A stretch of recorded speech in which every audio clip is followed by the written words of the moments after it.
ആദ്യ പാഠഭാഗം. ഭൂമിക്ക് വേണ്ടിയൊരു ലാവണ്യ ദൃശ്യോത്സവം. കുറിഞ്ഞിപ്പൂക്കൾ കണ്ട ഓർമ്മകൾ നമ്മോട് പങ്കുവയ്ക്കുകയാണ് കവി. ഭൂമിക്ക് വേണ്ടിയൊരു ലാവണ്യ ദൃശ്യോത്സവം. പ്രകൃതിയുടെ അതിസുന്ദരമായ അത്ഭുതമാണ് കുറിഞ്ഞിപ്പൂക്കൾ.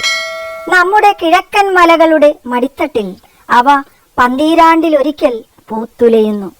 നീലക്കടൽ പോലെ നിറഞ്ഞുലാവി ആടിക്കളിച്ചു നിൽക്കുന്ന ആ മനോഹര ദൃശ്യം കാണാൻ നിങ്ങൾ ഒരിക്കൽ പോകണം.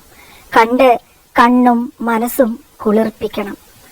എത്ര വാഴ്ത്തിയാലും മതിയാവാത്ത ഒരു വിസ്മയ ദൃശ്യമാണത്. മൂന്നാറിലെ മലനിരകൾ മുഴുവൻ ഒരു പൂങ്കടൽ. കാറ്റ് വീശുമ്പോൾ തിരയടിച്ചിളകുന്ന പോലെ അവ ഒന്നിച്ചു നൃത്തം വയ്ക്കുന്നു.